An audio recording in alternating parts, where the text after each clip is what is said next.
नमस्कार, आप देख रहे हैं चर्चा आज की न्यूज। देखिए, देश दुनिया की तमाम खबरें सबसे पहले सबसे तेज। रुक करते हैं आज की बड़ी खबर पर। पीलीभीत के कोतवाली पूरनपुर में श्रद्धा और रसूख के नशे में चोर दबंगों ने पूरनपुर में एक राइस मिल मालिक और उनकी पत्नी के साथ जो सलूक किया, उसने जिले की कानून व्यवस्था पर गंभीर सवाल खड़े कर दिए। अशोक कॉलोनी निवासी व्यापारी संजीव अग्रवाल ने पुलिस अधीक्षक को शिकायती पत्र भेजकर सनसनीखेज आरोप लगाए कि उनकी शेरनी राइस इंडस्ट्रीज को कौड़ियों के भाव हड़पने और बिना पैसे दिए कब्जा करने के लिए उन पर और उनकी पत्नी प्रीति अग्रवाल पर जानलेवा किया गया हमला। संजीव अग्रवाल के मुताबिक बैंक का 2.60 करोड़ का बकाया चुकाने के लिए उन्होंने अपनी मिल का सौदा दलजीत कौर और भजन सिंह के साथ 6 करोड़ रुपए तय किया था। आरोप है कि खरीदारों ने न तो समय पर रकम दी और न बैनामा कराया, उल्टा सीधा और अंधेरे में रखकर दबंगई के बल पर मिले के ताले तोड़ दिए गए हैं और वहां पर बड़ी अपनी बसें खड़ी कर सिक्योरिटी गार्ड तैनात कर दिए गए हैं। जब व्यापारी ने रजिस्ट्री से पहले कब्जे का विरोध किया तो उन्हें जान से मारने की धमकियां दी जाने लगी। आरोप है कि पत्नी के बाल पकड़कर घसीटा। शिकायतकर्ता ने अपनी पत्नी में रोंगटे खड़े कर देने वाला वाकया बयान दिया है।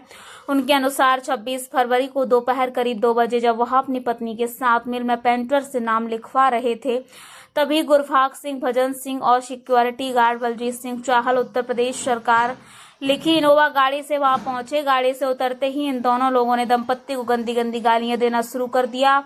आरोपी की दबंगों ने संजीव की पत्नी के बाल पकड़कर उन्हें जमीन पर गिरा दिया और थप्पड़ घूंसों से बेरहमी से पिटाई की। 50 साल से है, लेकिन बीजेपी की सत्ता में फायदा उठा रहे हैं, ये बहुत गलत बात है।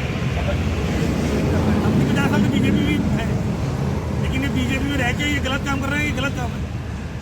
अपनी सत्ता का फायदा है तो जनता की नौकरी और जनता को खा रही है लोग, क्या फायदा उसका? अपने पद पे रह के ये लोग बहुत बार कहा कि आराम से बैठ के बात करो, आराम से बैठ के, मगर ये 2-4 बातें जनता के नौकर होकर जनता की प्रॉपर्टी हड़प कर रही है लोग। हम तो बीजेपी नेता नहीं, बच्चा का बीजेपी के। हम तो सीओ साहब के पास भी गए, उन्होंने भी 28 तारीख तक टाइम दिया, मगर इन्होंने फिर हमारे पे केस डाल दिया। अलग अलग वकीलों से हमें नोटिस भिजवा रहे हैं। योगी सरकार से यही अपील है कि भैया ऐसे आदमी को अपने समझ दिखाना चाहिए जो अपनी सत्ता का फायदा उठाते हैं। मैं संजीव होगा शिरडी राइस मिल का पार्टनर हूँ। मैंने अपनी राइस मिल जिला अध्यक्ष गुरभाग सिंह को बेची थी 5 करोड़ रुपए में। उन्होंने 3 महीने का प्रॉमिस करके और मिल का 1 साल का एग्रीमेंट करा लिया। 1 साल का एग्रीमेंट निकलने के बावजूद भी इन्होंने रजिस्ट्री नहीं कराई।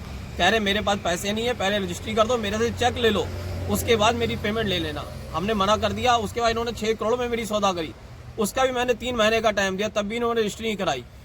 और आज मेरे पापा यहाँ पे अपना सामान निकालने आए, इनके नौकर ने बगैर देख के और ताला अंदर से लगा दिया और ताला नहीं खोला गया। मेरी वाइफ है किडनी पेशेंट है, मेरे पापा भी दिक्कत में है, मेरी माताजी भी दिक्कत में है। अगर इन्हें आज के बाद भी कोई दिक्कत होती है, उसके जिम्मेदार गुरभाग सिंह होंगे, भजन सिंह होंगे और दलजीत कौर होंगी। मैंने बहुत हाथ पैर जोड़े, सीओ साहब क्या, डीएम साहब क्या, योगी पोर्टल पे भी डाला, मगर मेरी कोई भी सुनवाई नहीं हुई। इसका जो भी जिम्मेदार होगा गुरभाग सिंह, भजन सिंह और दलजीत कौर होंगे। मैंने अपनी प्रॉपर्टी पे ताले लगाए, अगर ताले टूटते हैं उसके जिम्मेदार गुरभाग सिंह, भजन सिंह और दलजीत कौर होंगे। तो कल को आत्महत्या करने मजबूर है। और मैं आत्महत्या करने मजबूर है। मेरे पत्नी के डायलिसिस कराने के लिए मेरे पास पैसे नहीं है। मैं दिल्ली गया, मैंने भजन सिंह से पैसे लेने थे, उन्होंने मेरे लिए 50,000 रुपए दिल्ली नहीं डाले। मैंने किसी और से मांग के अपनी घरवाली का इलाज कराया दिल्ली में। सरकार से वो है कि मेरा इसका निपटारा, मैं अभी से बेचना नहीं चाह रहा। जो मैंने प्रॉपर्टी 5 करोड़ में बेची थी, आज की तारीख में मेरी प्रॉपर्टी 10 करोड़ रुपए की है। अगर वो 10 करोड़ में मेरा समझौता करते हैं तो मैं प्रॉपर्टी बेचूं, वरना मैं प्रॉपर्टी नहीं बेचना चाह रहा। और जो पैसे भी देने हैं, मैंने काश्तकारों को पैसे ही देने हैं। काश्तकार मुझे बहुत परेशान कर रहे हैं, बैंक भी मुझे प्रताड़ित कर रही है।